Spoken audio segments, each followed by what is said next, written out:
labanan ng TNT at ng Ginebra San Miguel, kung saan nga naman sila ay naglalabanan para sa final round ng best of 7 games para sa PBA Commissioner's Cup.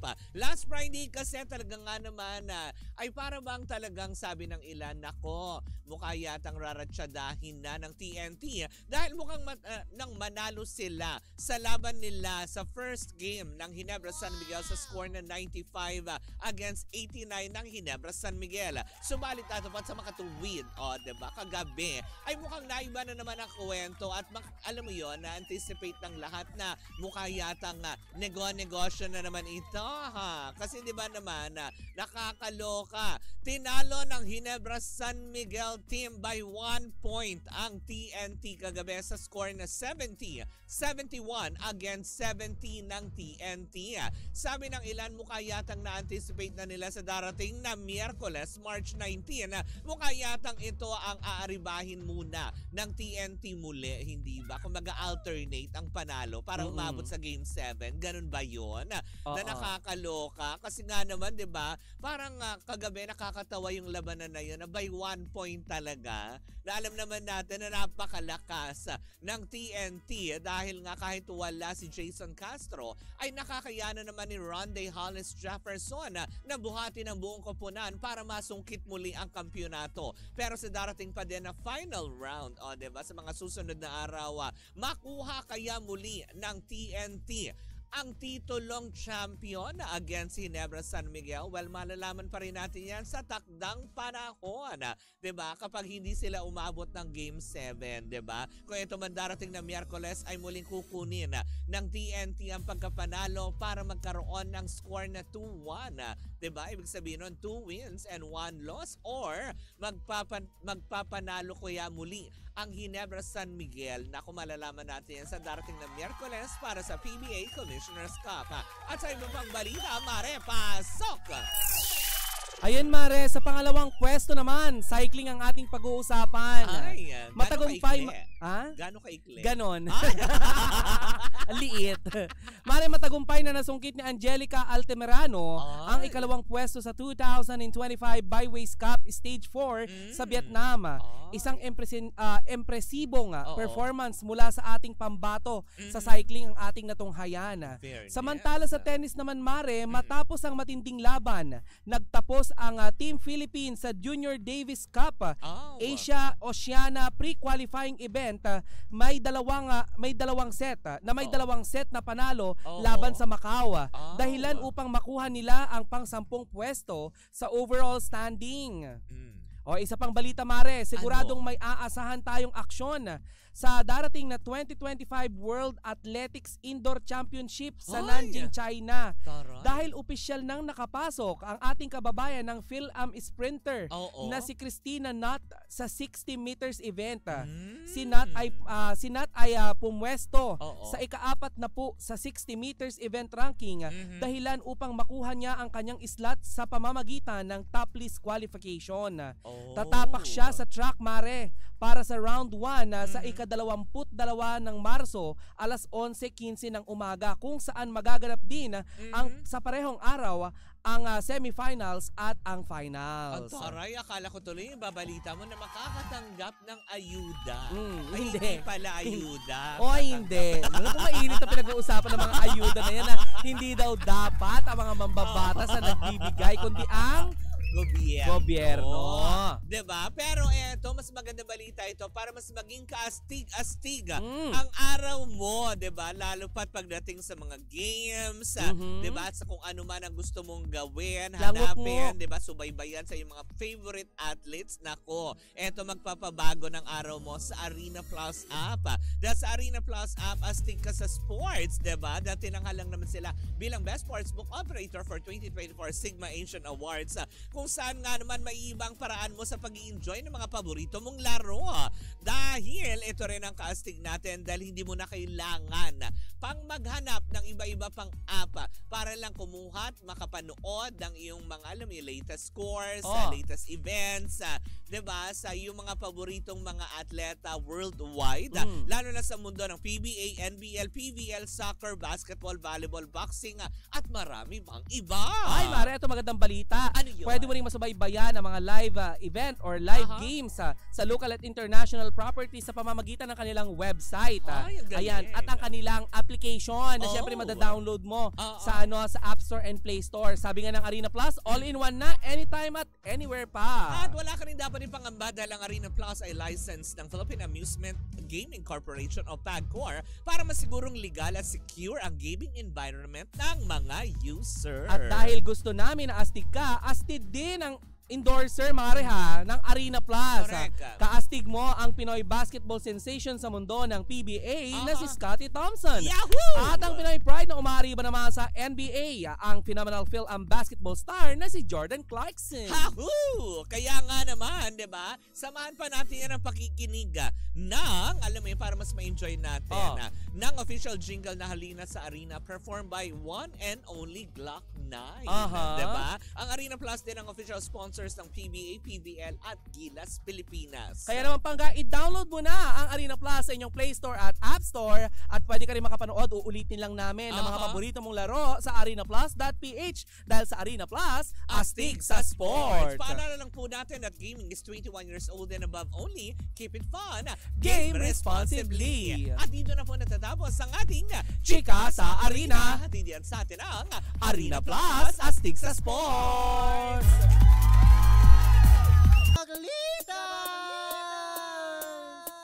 With Tita Cora and Kapitana Sisa. Same pero iba. We are number 106.7 Energy FM. Pangga, hindi kami nagchichismisan. Pangga, huwag mong sabihin radyo. Sabihin mo. Diba na nakakaloka? Diba? Hello pa rin po sa lahat ng ating mga panggano bumabiyahe ngayon at syempre sa lahat ng ating mga nagagwapuhang mga in-drive drivers. Hello po sa inyong lahat. At syempre wag din natin kalimutan ang mga lalamove drivers at grab drivers na ginagawa tayong, alam mo yun, kasama sa tuwing sila ay mababagot sa traffic na wala naman na tayong, alam mo yung magagawa kung hindi sabayan. Mari, kumusta ang weekend mo? Ay, ang saya naman. Grabe, doing great.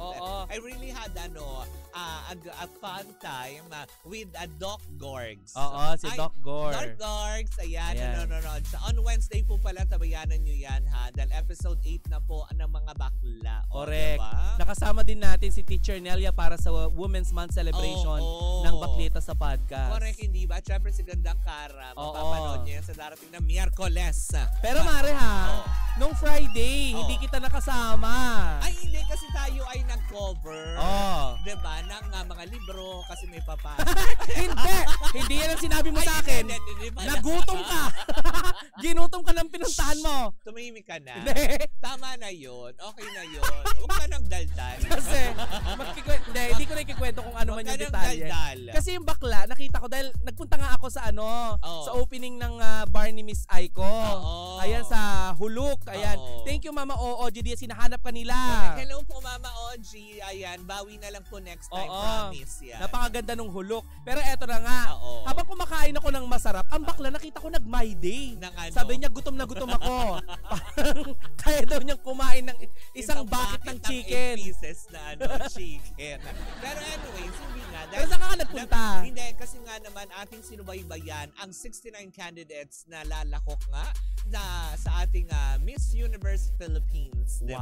Ng bonggang-bongga. Siyempre, nagpapasalamat din naman tayo sa Bingo Plus. Diba? Dahil binigyan tayo ng oportunidad para makasalamuha at makapagtanong ng one-on-one with our Miss Universe candidates vying for the crown. Nag-fasting ka? Oo. Hindi, sanay naman tayo.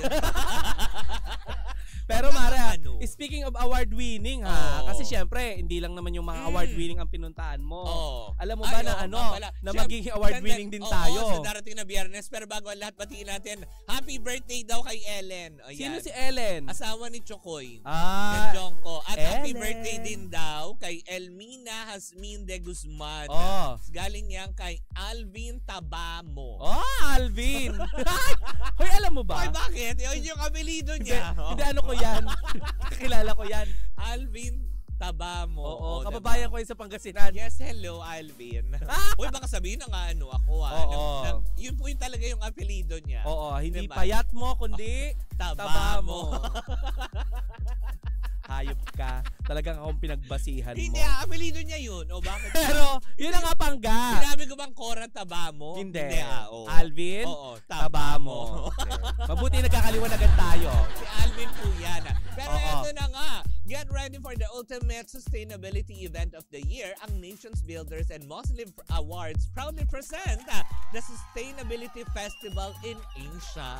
O, diba? Kailan niya magaganap? Join us on March 21, 2025 at 4 p.m. at Okada, Manila for an inspiring celebration of innovation, sustainability, and social responsibility. Correct. Engage with trailblazers in the field, explore groundbreaking solution, and become part of the global movement for a move sustainability world. Oh, More. yes. Yan, hindi mo.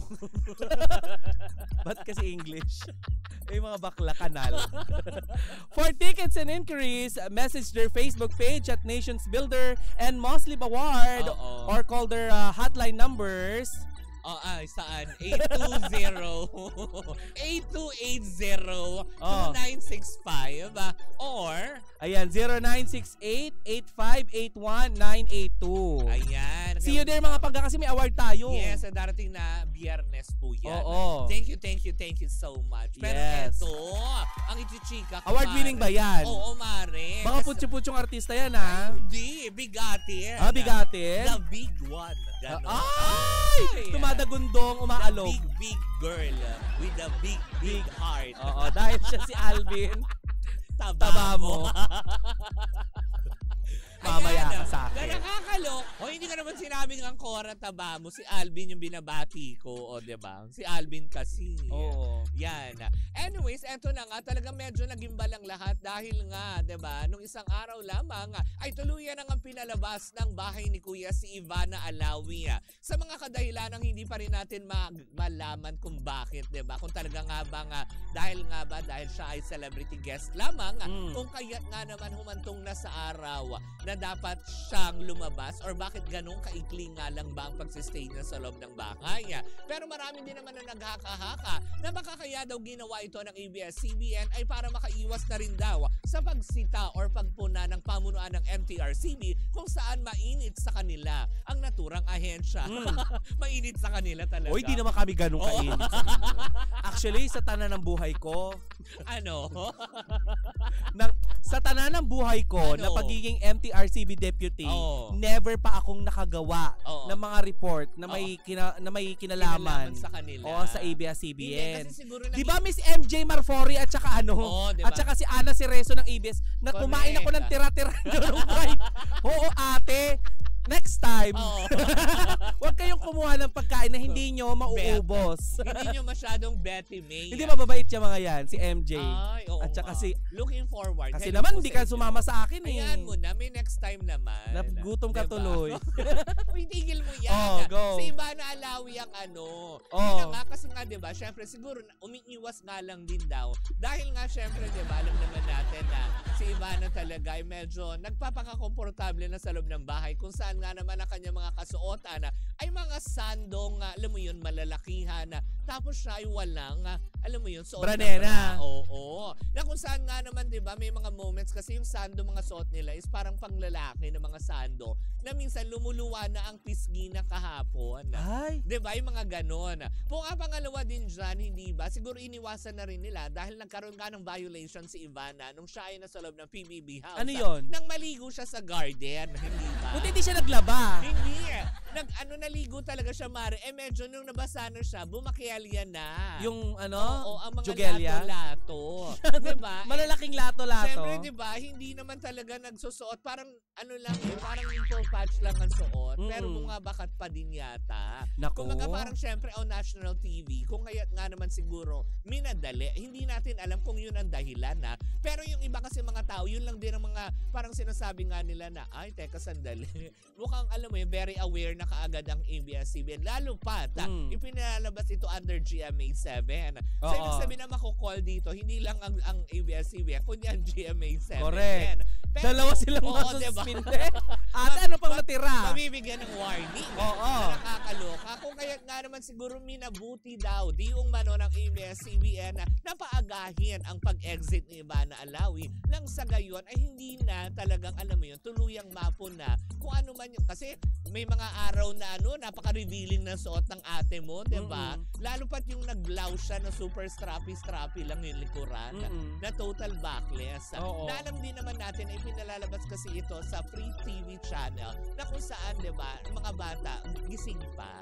Kung mga parang siguro may babala lang na tipong syempre hindi rin maiiwasan. Although may classification naman sa tuwing ipinalalabas ito, pero hindi pa rin maiiwasan na minsan katulad niyan, 'di ba, na hindi nila sukat akalain na baka kasi lang may mga pumuslit na mga lato-latong Masay China on national TV. Nako, ano pa yan, Mare? Mababaw pa yan. Diba? Kasi alam mo naman ang PBB, di ba? Ito ay sentro ng pagpapakatotoo. Correct. Yun talaga yung ano nila eh. Yun talaga yung tagline nila eh. Pagpapakatotoo talaga. Kaya ang naligo siya sa sa garden.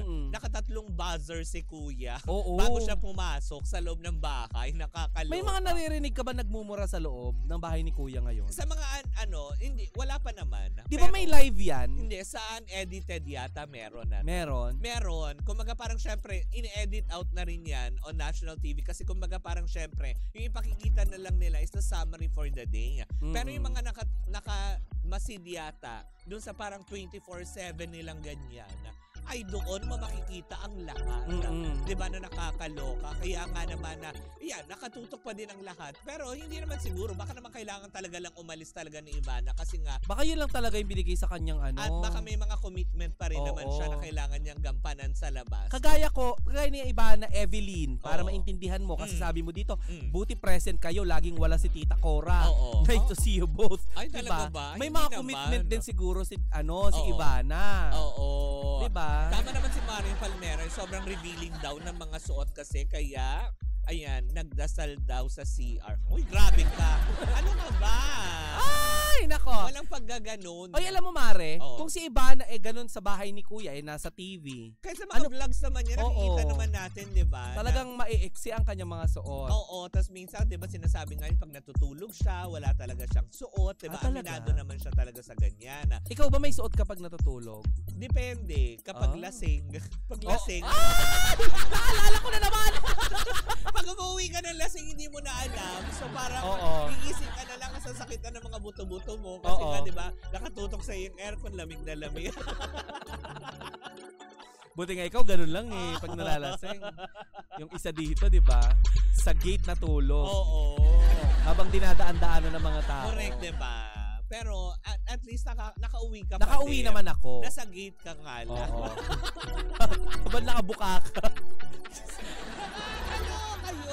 Pero yun ang mapakantabayanan pa rin natin dahil mukha yatang interesting ang PBB ngayon. Lalo pat sinasabi nga ng ilan na mukha yatang ngayon pa lamang nagkakaroon ng comparison na nagkakaroon ng mga issue kaagad ngayon ay ang mga Sparkle team para sa Star Magic team, di ba? Kumbaga nagkakaroon ng issue kasi ngayon itong si Charlie tsaka itong si AZ.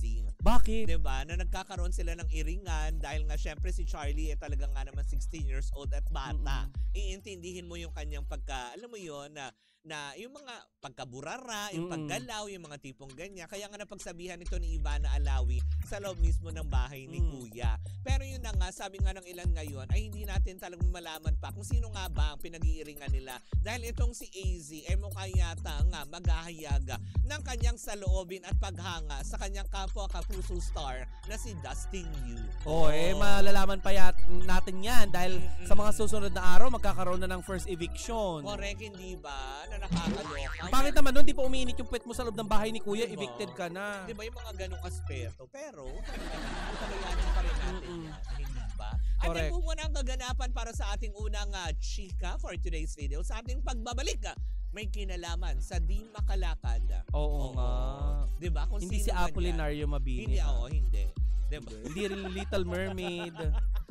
Hindi po isda yung aming ikikwento. Kung sino man yan ay sama-sama pa rin natin makatutukan yan sa magbabalik na ng Baklita sa Wow! Muli po, we are still Same, pero...